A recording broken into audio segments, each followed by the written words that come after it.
Jai Radhe. Jai Radhe. Somos da Escola Sarasvati. Estamos aqui para falar sobre o Bhagavad Gita como ele é, que é o curso introdutório que a gente está fazendo com o pessoal da escola. Se você tem interesse em fazer o curso também, a gente tem aqui o vídeo.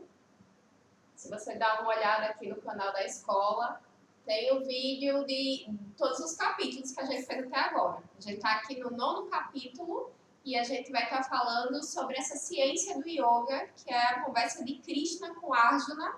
Se você tem interesse em participar da Escola Sarasvati, a gente tem o Instagram, tem o WhatsApp, para a gente estar falando sobre essa ciência do yoga e também sobre a cultura védica, Vaishnava, bem como o Senhor Krishna, o Senhor Shiva.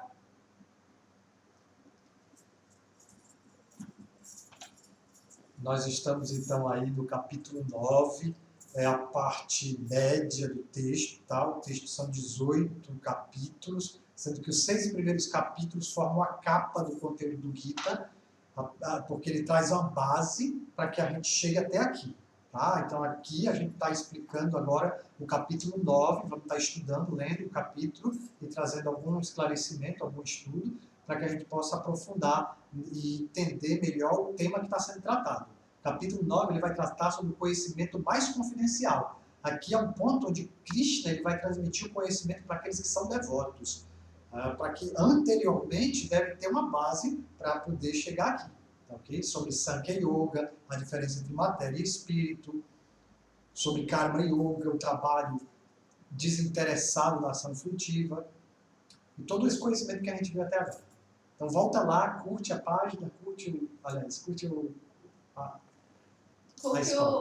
nosso canal aqui do YouTube da Escola Sarasvati, se você puder também compartilhar, porque esse é um estudo básico, introdutório, que facilita a compreensão daqueles que não estão familiarizados com o sânscrito. Também gostaria de aproveitar para agradecer aos alunos que estão com a gente até agora. Né, são os guerreiros aí, junto com a Arjuna. Que você firmou nessa turma aí, que está acompanhando. Né, até o capítulo nós chegar aqui, são guerreiros, são Arjunas, aí no campo de batalha da vida, e que estão aí recebendo as instruções do Senhor Krishna, do verdadeiro eu de todos os seres. Gratidão, pessoal. Gratidão a cada um de vocês. Vocês incentivam muito a gente.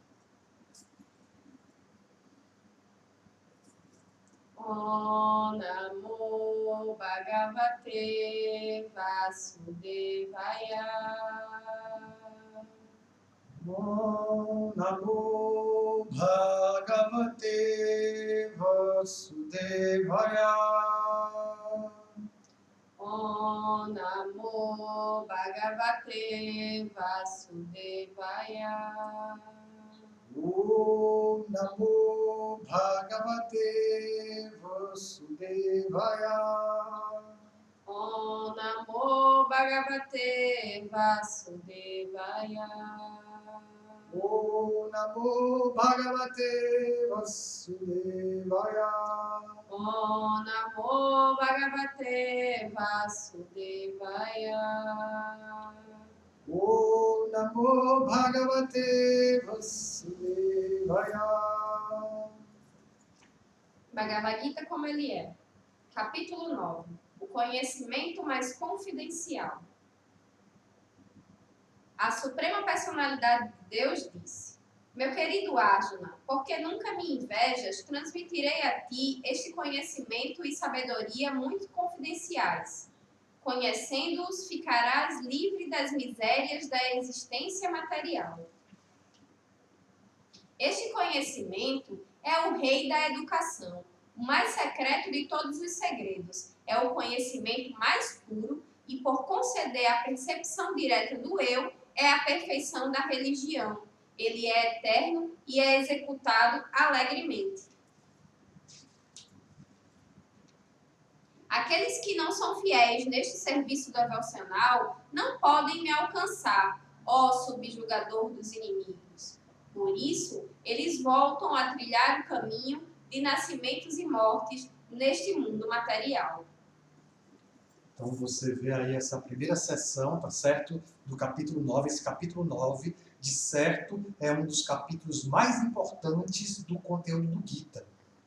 Ele está descrevendo aí a ciência do serviço devocional. Por isso que Krishna chega para Arjuna agora e diz para ele: agora eu vou te transmitir o conhecimento mais secreto, o rei da educação. Conhecendo isso, nada mais te restará saber. Então Arjuna, ele está aqui até agora recebendo várias instruções de Krishna. Você viu que no capítulo 2 ele fez um resumão do conteúdo do Bhagavad Gita. Mas depois ele foi destrinchando cada um dos temas. Então ele descreveu o Sankhya Yoga, a diferença entre matéria e espírito, como que a alma está transmigrando aqui dentro desse mundo, do ciclo de nascimentos e mortes. Então ele traz a ciência da reencarnação, a ciência do karma. Aí ele vai entrar sobre Karma Yoga, a ação desinteressada do fruto do seu trabalho. Ele fala sobre Karma Kanda, sobre o sacrifício, sobre diferentes temas que vão deixando o Arjuna cada vez mais aprofundado. E ele fica muitas vezes ali confuso, sem saber se é para agir ou se é para renunciar ao seu trabalho, à sua ocupação. Agora Krishna ele começou a adentrar mais fundo. Ele descreveu lá no último capítulo da primeira sessão, no capítulo 6, que termina a primeira parte do Bhagavad Gita, Krishna descreveu o yoga mecânico. E depois do capítulo 8, ele terminou o capítulo 8 dizendo para Arjuna que essa questão do yoga mecânico ela é trivial se ele não tiver bhakti, se ele não tiver devoção, se ele não tiver a consciência correta. Praticar yoga por si só, as posturas físicas, a respiração, não vai garantir a pessoa alcançar o seu destino supremo. Não vai garantir que você vai alcançar a autorrealização. Yoga mecânico é o quê? São as posturas físicas, as práticas de respiração. Mas Krishna concluiu o capítulo passado dizendo: olha, fixa a tua mente em mim. Os devotos eles jamais se confundem com esse caminho. Ele diz que você pode abandonar o corpo na presença da luz ou na escuridão. Se lembra? Aí ele diz que o devoto não se confunde, ele tem a sua mente fixa nos pés de lótus da pessoa suprema. Então, como ele está se devotando, ele, independentemente das regras e regulações a serem seguidas, ele está fixo na transcendência. Mas, por outro lado, se você está totalmente harmonizado com o yoga mecânico, mas não tem a mente fixa na personalidade de Deus, aí você não consegue ainda assim alcançar a transcendência. Então, agora ele vai transmitir o conhecimento mais confidencial pelo qual você pode alcançar a paz inadulterada. Então, ele está dizendo que esse processo ele se pratica alegremente. E ele deve ser praticado por aqueles que, a quem pode compreender esse conhecimento é aquele que não inveja. Essa é a qualificação. O Krishna começou o capítulo descrevendo a qualificação de quem pode ter a mente sempre fixa no Supremo. Porque a pessoa pode praticar yoga simplesmente para ter uma boa saúde, não é mesmo, Krishna? Ou a pessoa pode praticar yoga ali querendo poderes místicos, porque a concentração, a meditação, ela traz poderes acerca de você mesmo. Então você quer poderes místicos, às vezes para ter influência sobre as outras pessoas. E isso tudo é um tipo de magia negra. Mas o que Krishna está dizendo? Colocar a mente no Supremo e ter o coração devotado para que você possa alcançar o caminho do amor divino. Então, no capítulo 9, aqui Krishna vai descrever mais precisamente o serviço devocional. Ele vai começar a adentrar mais profundo na relação pessoal com aquele que está executando yoga. Tá? Então, ele diz, porque você não me inveja, você pode ouvir. Aqueles que são invejosos, eles não podem ter esse conhecimento. Abre aqui no verso 3 de novo, aí, onde ele leu no terceiro verso, que aqueles que não são fiéis nesse serviço, quando diz fiéis, quer dizer que não tem fé. A fidelidade ela vem da fé, da confiança. Então, quando você não tem a fé estabelecida no coração, não se pode adentrar no âmbito da devoção, do amor divino. Então a fé é um pré-requisito, para a rendição, um pré-requisito para a paz interior. Porque se você não tem confiança dentro do seu coração, como você vai alcançar paz? Se a mente pacífica não pode ser feliz.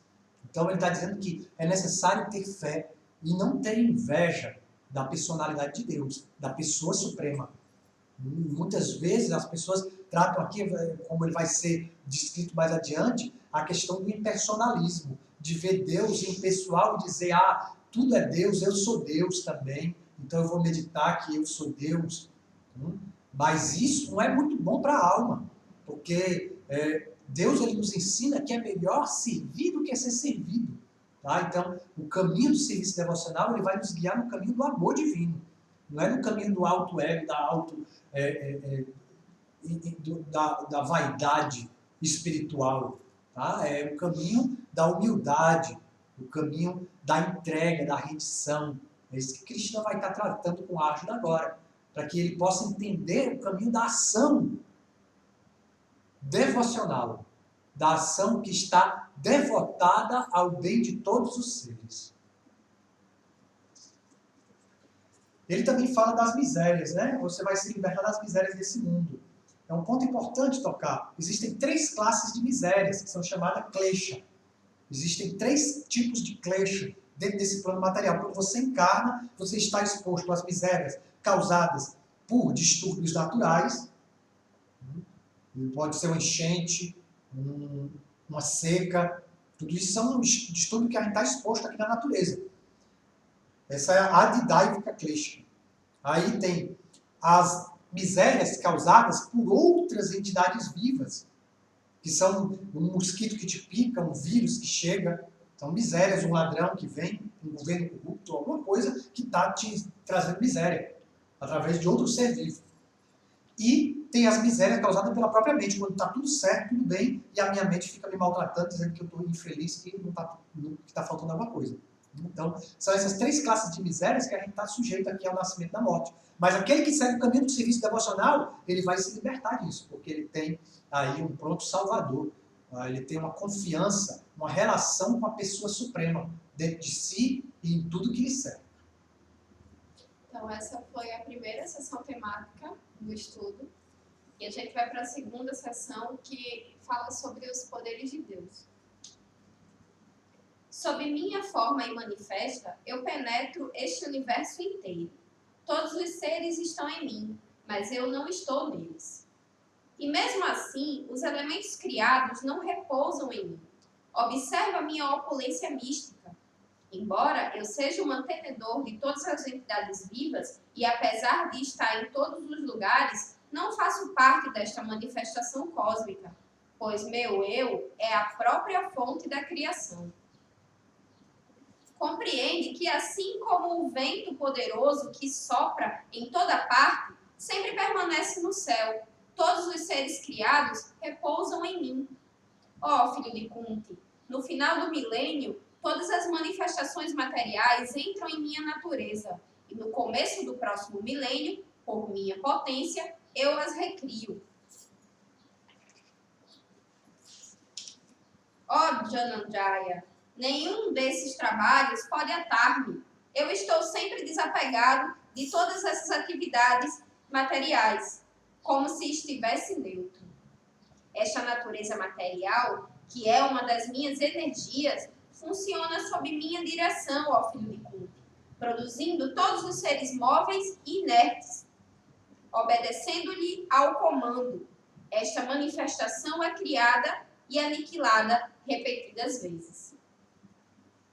Aí ele está descrevendo aí a grandiosidade, a majestade da pessoa suprema. Esse é o conhecimento que está no Vedanta Sutra.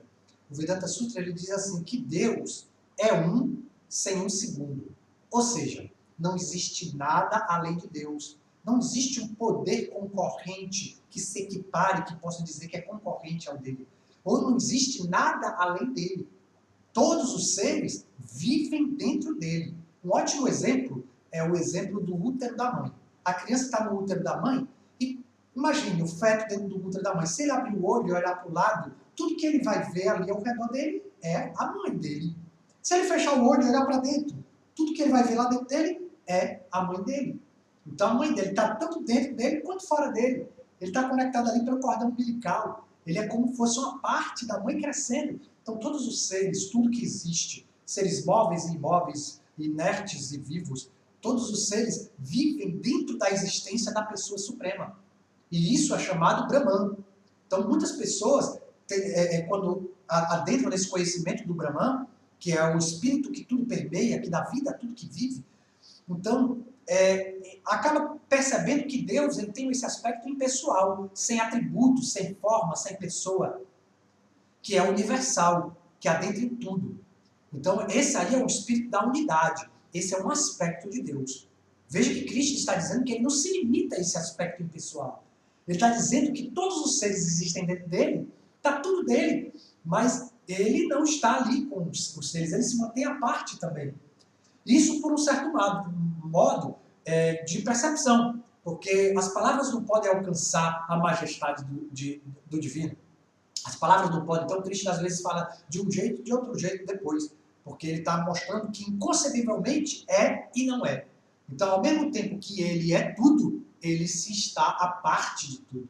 Ele tem uma existência pessoal à parte. Então, o que se descreve como esse aspecto impessoal de Deus, Brahman Jyoti, o brilho, a refulgência, que tudo, que são as energias de Deus, ele tem várias energias que se dividem, que tem uma unidade, é um só, mas ela também pode ser didaticamente dividida em várias energias. E a expansão dessas energias faz tudo existir. Aí ele diz, tudo existe sobre a minha energia. E depois ela se retrai novamente e entra dentro de mim e se torna manifesto. E novamente depois eu recrio e dou uma nova chance aos seres vivos de me alcançarem. Então assim, a natureza material ela é época manifesta e época imanifesta. Mas o plano espiritual ele é eternamente o mesmo. Ele é eternamente manifesto. Então é dito que esse aspecto pessoal de Deus, ele é como se fosse o brilho do seu corpo, a refulgência do corpo da pessoa suprema, da personalidade de Deus, que está à parte. Personalidade quer dizer que ele tem uma existência à parte do todo, apesar de ele ser o todo, e o todo está dentro dele. Dentro e fora ele existe. Ele está dentro de tudo e fora de tudo. Então essa é algo inconcebível, que apenas os devotos podem compreender esse segredo da pessoa suprema. É uma meditação, aí você vai adentrar dentro de você, você vai entender. Como Cristo estava dizendo, que eu não deveria me identificar com o resultado do meu trabalho, nem com o meu trabalho. Entender que tudo que acontece aqui, eu mesmo, esse corpo está falando pela própria energia material. Não sou eu que estou falando aqui, a própria energia material que está movimentando esse corpo. Apenas estou dando a minha consciência a esse corpo e me identificando com o que esse corpo está produzindo. Então, da mesma forma, essa é a posição de Deus. Ele trabalha dentro desse mundo material, mantendo, criando e aniquilando esse mundo repetidas vezes num ciclo, mas ele não se envolve com essas atividades. Ele está dizendo isso para Arjuna. Eu crio, mantenho e aniquilo esse mundo repetidas vezes, mas eu não me envolvo. Então, ao mesmo tempo que ele age, ele não está identificado com a sua ação. Foi a mesma ciência que ele ensinou lá atrás, no 3º capítulo. Você que está acompanhando aí o estudo, vê que lá no 3º capítulo, no 4º capítulo, ele falou sobre Karma Yoga, no 5º capítulo. Essa é a posição que Krishna nos aconselha a estar dentro desse mundo material, é a mesma posição que ele tem, que é a posição de desapego, de não identificação. Então, ele não se identifica, ele não se envolve. Ainda assim que ele é tudo, ele está à parte. Como a pessoa suprema.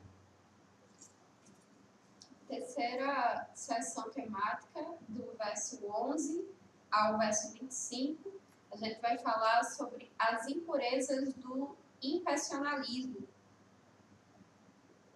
Os tolos zombam de mim quando desço na forma humana. Eles desconhecem minha natureza transcendental como o supremo senhor de tudo que existe. Aqueles que estão assim perplexos deixam-se atrair por opiniões demoníacas e ateístas. Estando mergulhados nesta ilusão, suas esperanças de libertação, suas atividades fruitivas e seu cultivo de conhecimento são todos destroçados. Ó filho de Prita, aqueles que não se iludem, as grandes almas, estão sob a proteção da natureza divina. Eles se ocupam completamente em serviço devocional, porque sabem que eu sou a origem inexaurível suprema personalidade de Deus. Sempre cantando minhas glórias, esforçando-se com muita determinação, prostrando-se diante de mim, essas grandes almas adoram-me perpetuamente com devoção. Outros que se ocupam em sacrifício por meio do cultivo do conhecimento adoram o Senhor Supremo como único e inigualável, diversificado em muitos e na forma universal. Mas eu é que sou o ritual, o sacrifício, a oferenda aos ancestrais, a erva medicinal, o canto transcendental. Sou a manteiga, o fogo e a oferenda. Eu sou o pai desse universo, a mãe, o sustentáculo e o avô. Sou o objeto do conhecimento, o purificador e a sílaba Om. Também sou o Rig, o Sama e o Yaju Vedas. Eu sou a meta, o sustentador, o Senhor, a testemunha, a morada, o refúgio e o amigo mais querido. Sou a criação e a aniquilação, a base de tudo, o lugar onde se descansa e a semente eterna. Ó Arjuna, eu forneço o calor, detenho e envio a chuva. Eu sou a imortalidade e também a morte personificada. Tanto o espírito quanto a matéria estão em mim. Aqueles que, buscando os planetas celestiais, estudam os Vedas e bebem o suco Soma, adoram-me indiretamente. Purificados de gerações pecaminosas, eles nascem no piedoso planeta celestial de Indra, onde gozam de prazeres divinos. Após desfrutarem desse imenso prazer celestial dos sentidos e terem se esgotado os resultados de suas atividades piedosas, eles regressam a este planeta mortal. Logo, aqueles que buscam o prazer dos sentidos, sujeitando-se aos princípios dos 3 Vedas, conseguem apenas repetidos nascimentos e mortes. Mas aqueles que sempre me adoram com devoção exclusiva, meditando em minha forma transcendental, para eles, eu trago o que lhes falta e preservo o que eles têm. Aqueles que são devotos de outros deuses e que os adoram com fé, na verdade, adoram apenas a mim, ó filho de Kunti, mas não me prestam a adoração correta. Eu sou o único desfrutador e senhor de todos os sacrifícios. Portanto, aqueles que não reconhecem minha verdadeira natureza transcendental acabam caindo. Aqueles que adoram os semideuses nascerão entre os semideuses. Aqueles que adoram os ancestrais irão ter com os ancestrais. Aqueles que adoram fantasmas e espíritos nascerão entre tais seres. E aqueles que me adoram viverão comigo. Então, nessa sessão temática aí, nós vemos como que Krishna ele começa se dirigindo para Arjuna também, né?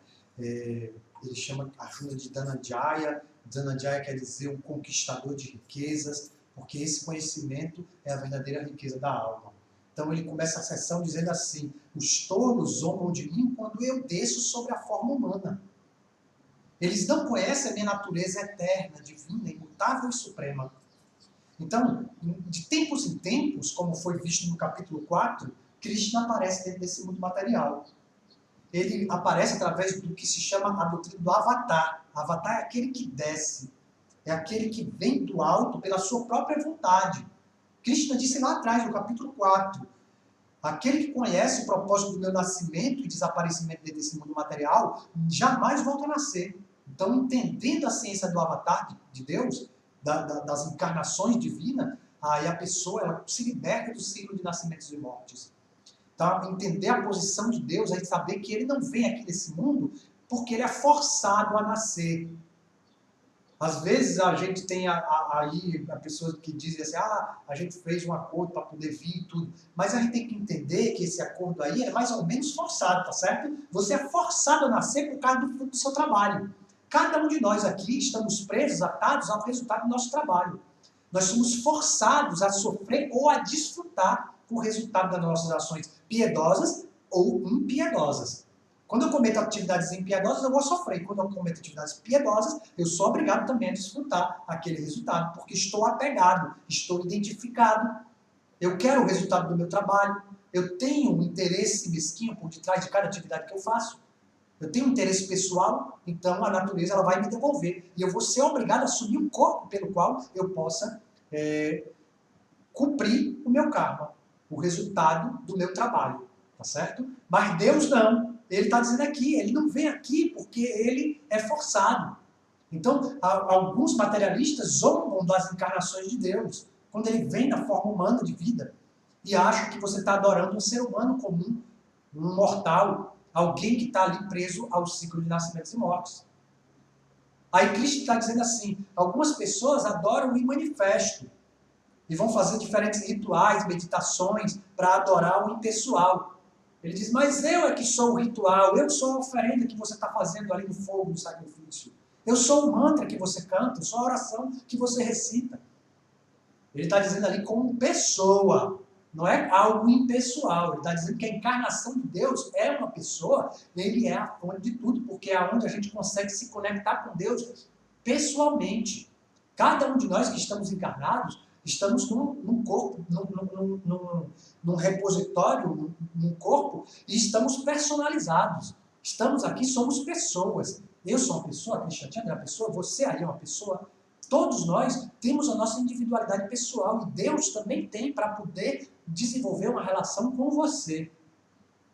Com cada um de nós. Ele assume diversas formas, diversas encarnações.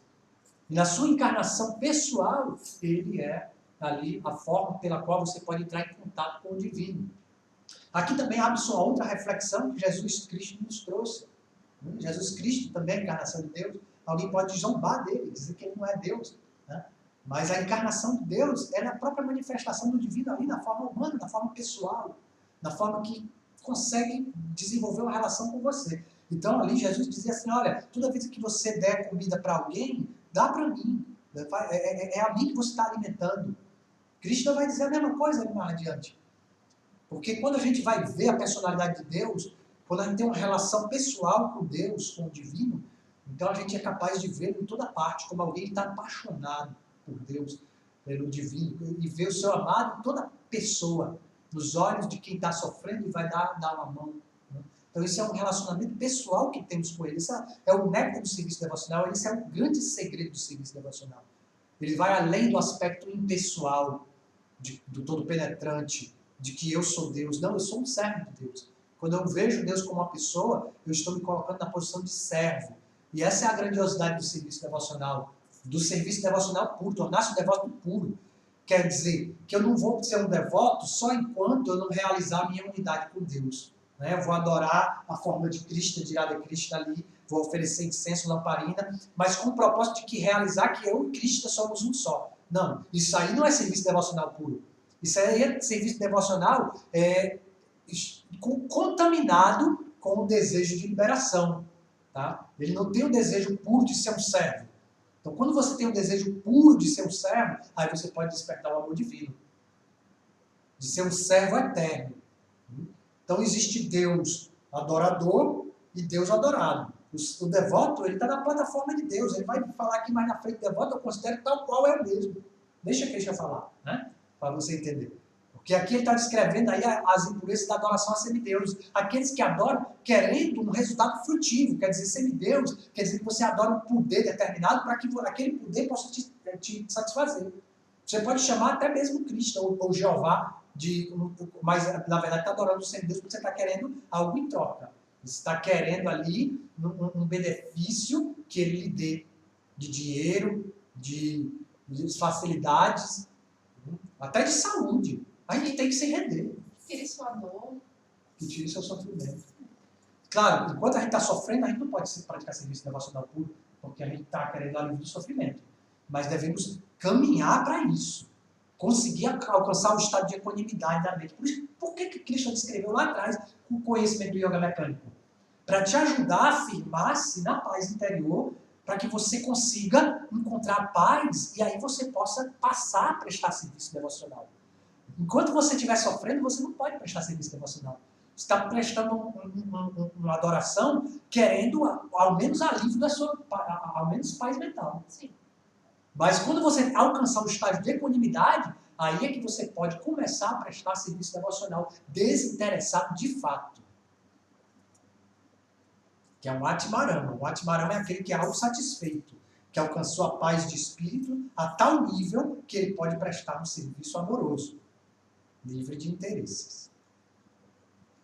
Então, essa foi a terceira sessão temática. E a gente vai agora para a quarta, que fala sobre as glórias do serviço devocional. Se alguém me oferecer com amor e devoção uma folha, uma flor, uma fruta ou água, eu as aceitarei. Tudo que fizeres, tudo que comeres, tudo que ofereceres ou deres, e qualquer austeridades que executares, faz isto, ó filho de Cunti, como uma oferenda a mim. Desse modo, ficarás livre do cativeiro do trabalho e de seus resultados auspiciosos e inauspiciosos. Com a mente fixa em mim, neste princípio de renúncia, liberta-te-as e virás a mim. Não invejo ninguém, tampouco sou parcial com alguém. Sou igual com todos, porém, todo aquele que me presta serviço com devoção é um amigo, está em mim, e eu também sou seu amigo. Mesmo que alguém cometa a ação mais abominável, se estiver ocupado em serviço devocional, deve ser considerado santo, porque está devidamente situado em sua determinação. Ele logo se torna virtuoso e alcança a paz duradoura. Ó filho de Cunti, declaro ousadamente que meu devoto jamais perece. Ó filho de Prita, aqueles que se refugiam em mim, mesmo que sejam de nascimento inferior, as mulheres, os vaixas, comerciantes e os shudras, trabalhadores braçais, podem alcançar o destino supremo. E o que dizer do destino dos brahmanas virtuosos, dos devotos e dos reis santos? Portanto, como vieste a este miserável mundo temporário, ocupa-te em me prestar serviço amoroso. Então, essa foi a quarta sessão temática, onde fala sobre as glórias do serviço devocional.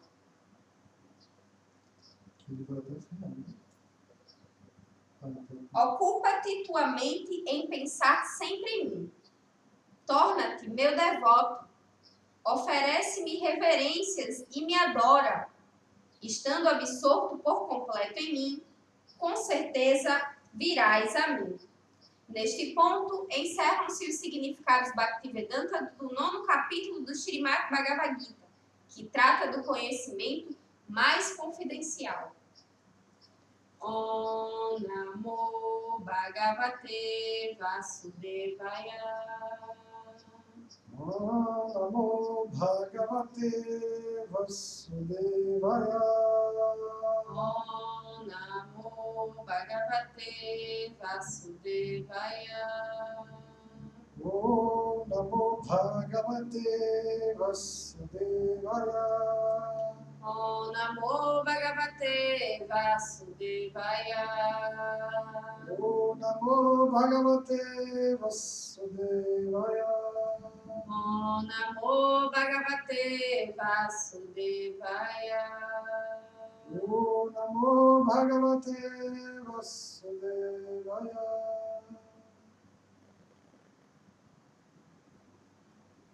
Então, aqui nessa última sessão, Krishna mostra para a gente como que é importante e gloriosa a posição do devoto, é única. Então, Krishna descreveu que se alguém me ofertar com amor e devoção uma fruta, uma folha, uma flor ou um copo d'água, eu aceito.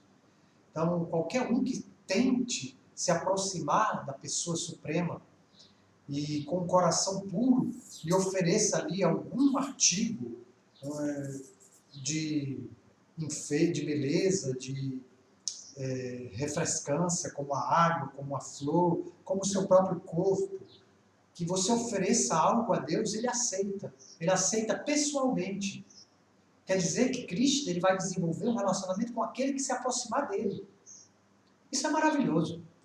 Então, aquele que tem fé, como ele disse no começo do capítulo, pode entender esse conhecimento. Aquele que tem dúvidas, ele vai ter que destruir primeiro esses demônios, para poder chegar nessa plataforma de sentir confiança da sua relação com o divino dentro de si. É necessário passar por todos os capítulos do Gita, até chegar a esse 9º capítulo, aqui a metade do Bhagavad Gita, né? São 18 capítulos. Para chegar aqui e entender Krishna dizer, se você me ofertar com amor e devoção, mesmo que você não possa me ver, eu estou aí com você. Então você pode ver com os olhos da devoção. Aquele que tem devoção verdadeira, que tem fé, que tem confiança. Então era necessário chegar, passar por todo esse conhecimento que Krishna descreveu, para chegar aqui e dizer, olha, se você se aproximar de mim, eu me revelo a você. Aí ele vai mais, ele diz, tudo que você fizer, tudo que você comer, tudo que você der em caridade, qualquer atividade que você faça, faça como uma oferenda a mim. Então no passado aqui, Krishna tinha ensinado o Karma Yoga, que aí você está desapegado do resultado do seu trabalho. Mas agora ele vai mais fundo, ele faça como uma oferenda a mim. Faça como um serviço a mim. Tá? O verso antes, que ele disse, se alguém me ofertar com amor e devoção fruta, flor, água, aceitarei, isso aí descreve o serviço devocional puro. Esse outro verso que Krishna diz, tudo que fizer, tudo que comer, me oferece antes. Aí ele está dando aí fazendo um acordo, uma barganha, para que você também possa praticar serviço devocional, mesmo com as suas limitações de interesses próprios. Por exemplo, eu sei que Krishna gosta muito de um prato feito com um prato chamado samosa, que é um pastelzinho que faz parte da culinária daqueles que adoram Krishna, que mãe Yashoda preparava para ele, a mãe de Krishna fazia para ele. Então eu sei que ele gosta disso. Através das escrituras a gente tem conhecimento da culinária que Krishna pessoalmente gosta. Então eu vou lá e preparo uma samosa para agradar a Krishna. Mas, se eu quero comer uma pizza, por exemplo, pizza é um alimento que nem entra ali no cardápio, então é uma coisa que eu estou querendo comer, mas eu vou e ofereço a Krishna. Krishna diz, eu também aceito. Se você quer comer isso, né, tudo que você vai comer, me oferece. Então ele vai e aceita também. Tá? Mas isso aí não é serviço devocional puro, porque você não está ocupado no bem-estar de Krishna. Qual é o verdadeiro bem-estar? Qual é o interesse dele? Isso é só um exemplo. A arte culinária que a gente está dando aqui é um exemplo. Mas do meu ato, dos meus atos, qual é realmente o meu ato que eu vou fazer para o bem-estar de Cristo? Eu posso querer fazer uma determinada coisa, né? Eu sou enfermeiro, por exemplo, eu gosto de fazer isso, eu posso oferecer minha função, meu trabalho para Deus, tá? Mas o que eu devo fazer realmente para dar prazer a Cristo? Para realmente satisfazer? Isso aí é uma pergunta que eu tenho que fazer a mim mesmo, e dentro de mim eu encontrar ali qual é a resposta. Na minha conexão com Cristo, ele vai dizer, agir para o prazer de Cristo, para o bem-estar dele. Não é só para o prazer dele, mas para o bem-estar de todos os seres. Quando eu ajo para o bem-estar de todos os seres. Então, entendendo aí que eu estou dedicando devoção a tudo. Aí ele diz que aquele que segue nesse caminho da devoção, do amor, ele tem uma posição única, mesmo que ele esteja seguindo esse caminho. E ele, acidentalmente, cometa um erro, cometa uma atividade pecaminosa, devido aos seus desejos do passado, na sua vida do passado, seu karma anterior, ele cometa uma atividade impiedosa, ele é protegido ali por Deus, pessoalmente. Ele está dizendo, Krishna diz, ele deve ser considerado um santo, porque está fixo na sua determinação. Claro que existem dois tipos de queda, aquela premeditada, que eu estou seguindo aqui, eu vou enganar todo mundo, vou fazer determinada coisa ali e tal. Mas isso aí é uma coisa, né? Isso aí Krishna está dizendo que não é acidental. Se acontece uma queda acidental daquele que está seguindo no caminho da devoção, que ele está se esforçando por se aperfeiçoar e por determinada circunstância do seu karma passado, ele acaba resbalando. Mas ele se levanta novamente e tenta novamente seguir no caminho da retidão, então ele deve ser considerado um santo. Porque ele diz assim, eu sou igual para com todos, mas com o meu devoto, eu considero tal qual eu mesmo. Tá? Então, Krishna, ele tem uma...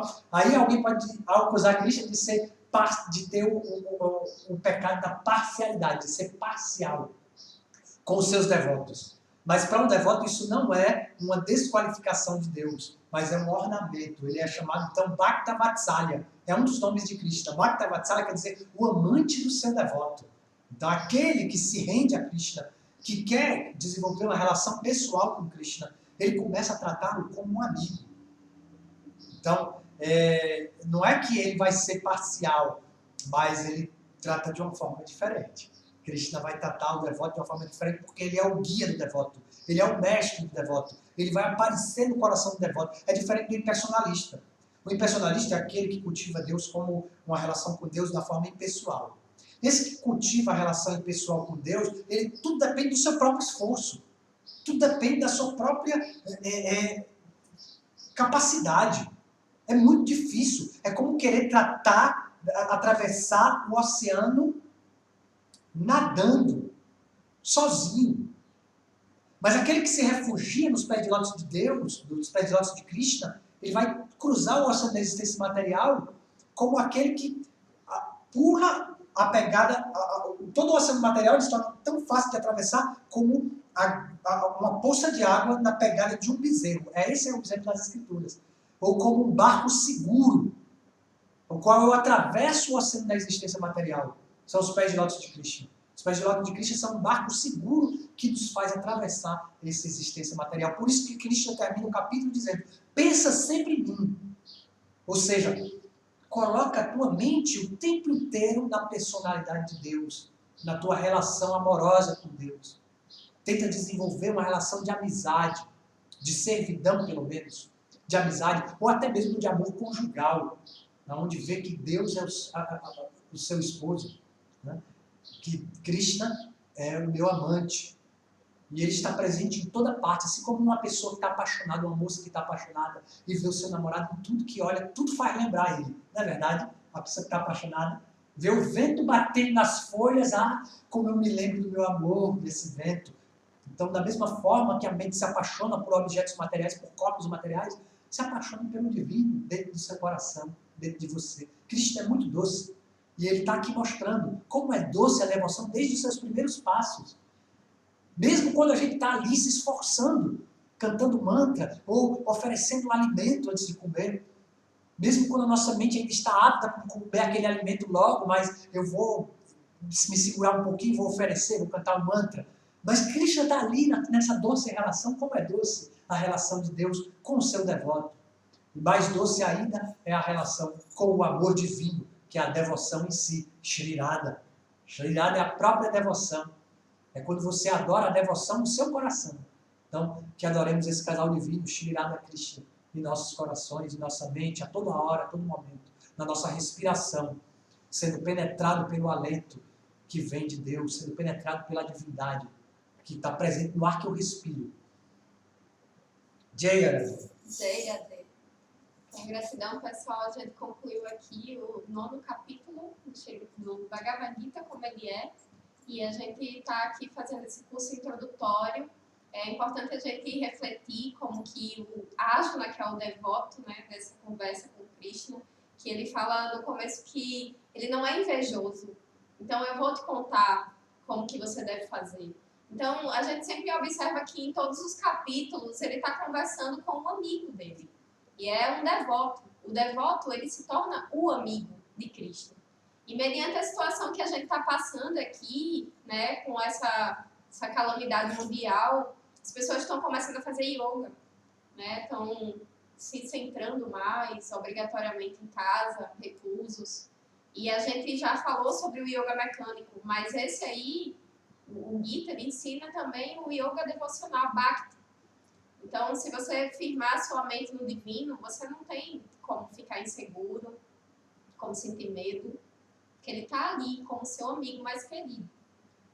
O verdadeiro yogi é aquele que sempre se absorve em Krishna, na personalidade de Deus, na pessoa suprema. Esse é o verdadeiro yogi, aquele que sempre pensa em Krishna, como seu refúgio, como seu amigo, aquele que tem uma relação com Deus. Não basta o yoga mecânico, não basta. Ele não vai trazer a paz necessária. Porque se você não tiver um amigo que te dê abrigo, não é uma... Já falaram, devoção parece uma prisão. Não, a prisão é esse mundo. Esse mundo nos aprisiona a diversas classes de miséria. A gente está exposto aqui a tantos perigos.